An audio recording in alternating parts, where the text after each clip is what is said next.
নমস্কার। এবং অমিতাভর আরও একটি পর্ব নিয়ে চলে এলাম আমি, সঞ্চালক অমিতাভ। এবং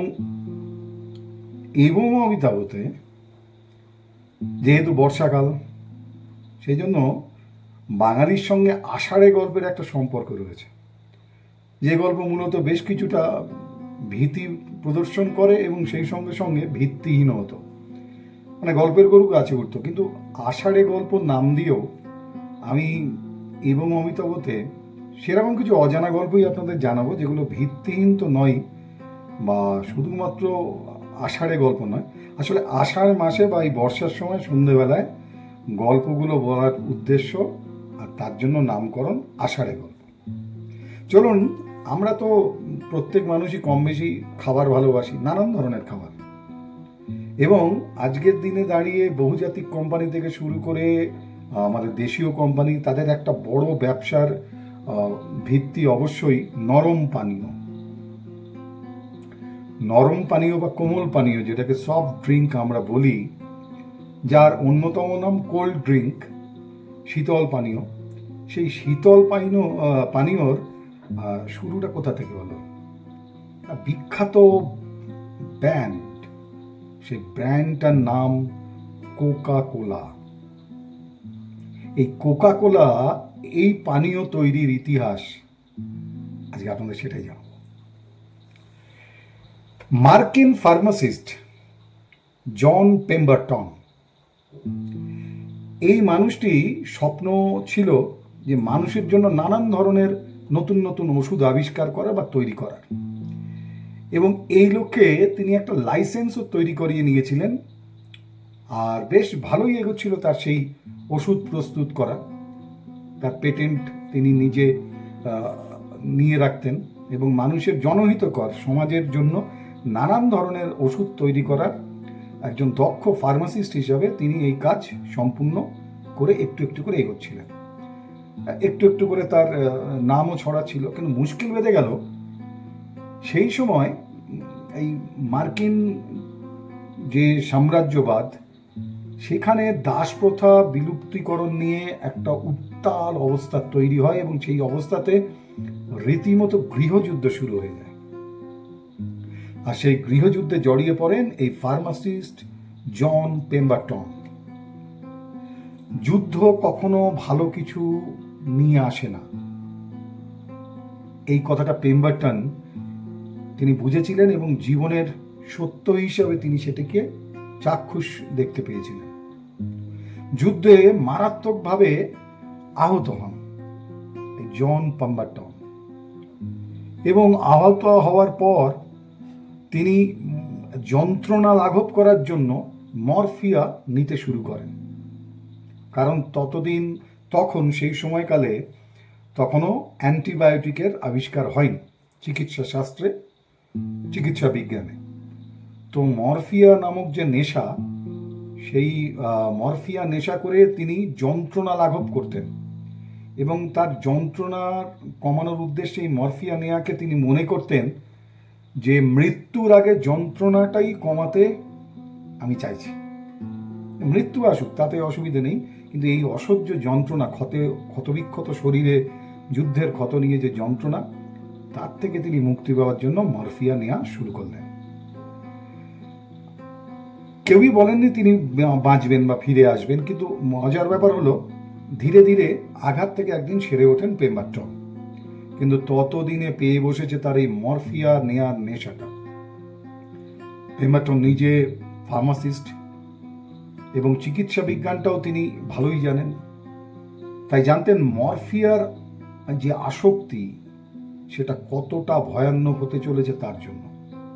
আর দ্বিতীয় কথা, মরফিয়া সেই সময় খুব দামি একটি নেশাদ্রব্য, অর্থাৎ শারীরিক এবং অর্থনৈতিকভাবে এই নেশা তাকে শেষ করে দিতে পারে, এটা তিনি বুঝতে পেরে তখন তিনি ভাবতে শুরু করেছিলেন।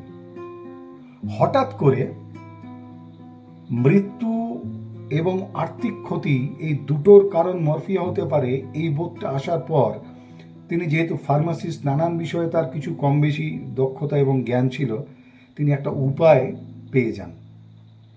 কাঁটা দিয়ে কাঁটা তোলার মতো করে তিনি সেই উপায়টাকে ব্যবহার করতে শুরু করেন, যে উপায়টা ছিল কোকা বলে একটি গাছ। এই কোকা বলে গাছটির পাতা, এই কোকা বলে গাছটির পাতা, সেটা চিবিয়ে খেলে নাকি মরফিয়ার নেশার হাত থেকে আসক্তিটা কমতে শুরু করে, এবং তিনি সেটি প্রত্যেক দিন ওই মরফিয়া খাওয়ার সময় তাতে ওই কোকা পাতা চিবিয়ে খেতেন। তাতে হালকা একটা নেশা হতো, তার কারণ এই কোকা গাছ থেকেই কোকেন নামক মাদকের জন্ম। কিন্তু তার পাতা কম নেশা হয় এবং তাতে মরফিয়ার যে আসক্তি তা থেকে মানুষ বেরিয়ে আসতে পারে। এবং সবথেকে যেটা ব্যাপার সেটা হচ্ছে এই কোকা পাতা খেতে অত্যন্ত তিতো।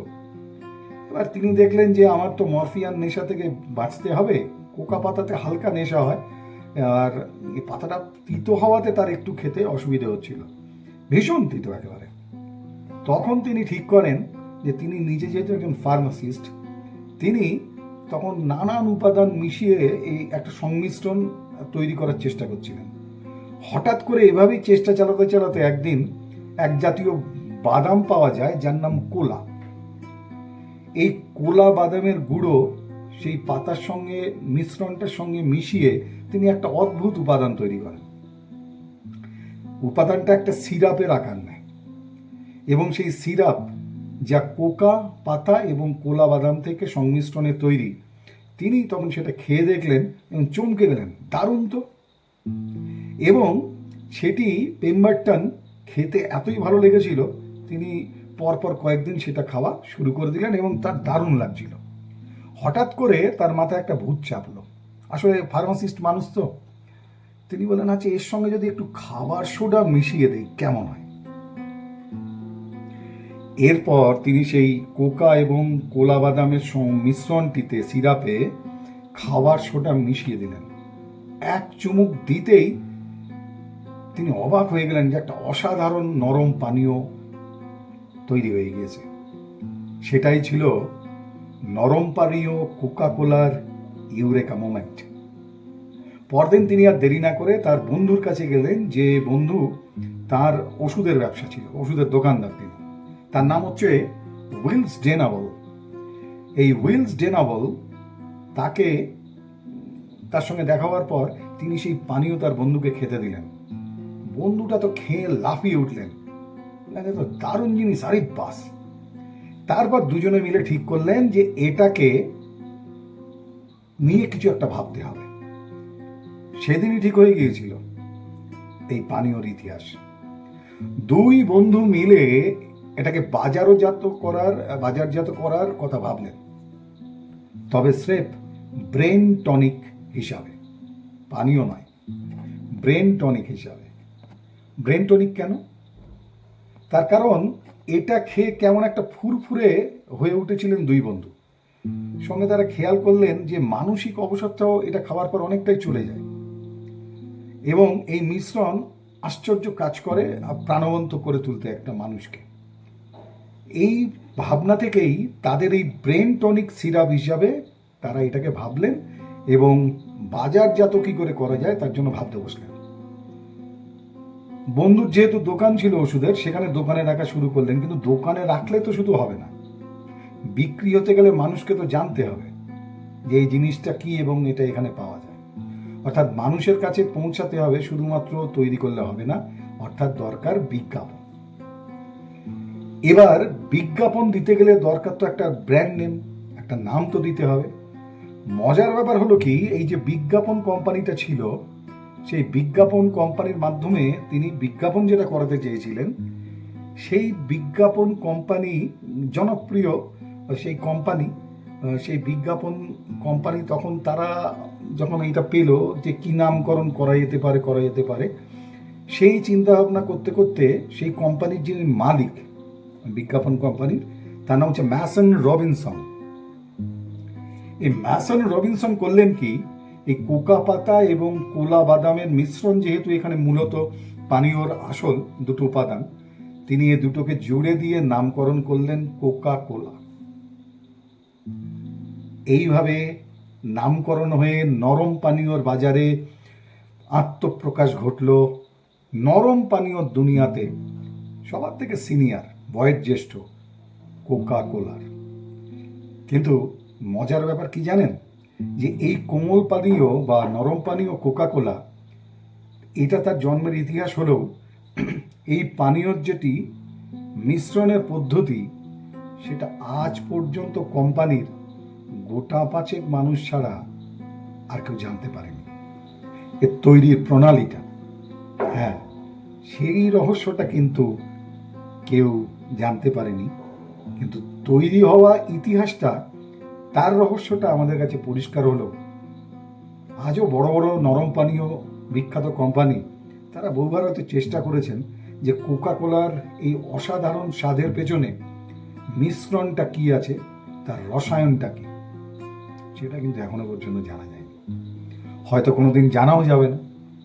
কিন্তু নরম পানীয় দুনিয়া, বহুজাতিক কোম্পানিগুলো সারা বিশ্ব জুড়ে যে ব্যবসা করছে, তার জন্য অন্তত এই পেম্বারটনকে একটা কুর্নিশ জানানো যেতেই পারে। কারণ মরফিয়ার নেশা থেকে মুক্তির জন্য বিকল্প উপায় না খুঁজতে তিনি যদি খুঁজতেন, তাহলে আজকের এই নরম পানীয়র যে একটা বিরাট বড় বাজার, হয়তো সেটাই তৈরি হতো না। যাই হোক, এই কোকা কোলার জন্মের ইতিহাসটা বললাম। আগামী পর্বে খাবার ভালোবাসার আরও একটা প্রিয় জায়গা প্রত্যেকের, না হলো বেশ বেশি সংখ্যক মানুষের, সেটা হচ্ছে খাবার জন্য আমরা যে বিশেষ জায়গায় যাই, যাকে বলা হয় রেস্টুরেন্ট। সেই রেস্টুরেন্টের জন্ম কোথা থেকে হলো, আগামী পর্বে সেটাকে নিয়ে ফিরব। আজকের মতো এবং অমিতাভর এই আষাঢ়ে গল্প সন্ধ্যেবেলায় সেটা এখানেই শেষ করছি। আপনারাও আগামীকাল কিন্তু দেখতে ভুলবেন না আমার দেয়ালে আষাঢ়ে গল্পতে রেস্টুরেন্ট জন্মের ইতিহাস। তাহলে আজকের মতো বিদায় নেই, দেখা হচ্ছে পরবর্তী পর্বে। যতক্ষণ না ফিরছি, আপনাদের সবাইকে শুভরাত্রি জানাই। ভালো থাকুন, সুস্থ থাকুন, সতর্ক থাকুন, সচেতন থাকুন, আর সবাই মিলে একসাথে থাকুন। হ্যাঁ, কারণ ওই যে বলে না, একের লাঠি 10-এর বোঝা। ইউনিটিটাই স্ট্রেংথ। দলগতভাবে এক থাকতে পারলে আমাদের কেউ ভাঙতে পারবে না। তাই আমাদের সমাজে সবাই মিলে একসঙ্গে থাকাটা খুব জরুরি। দেখবেন আমরা ভালো থাকবো। আজকের মতো শুভরাত্রি। আপনারা সবাই ভালো থাকুন।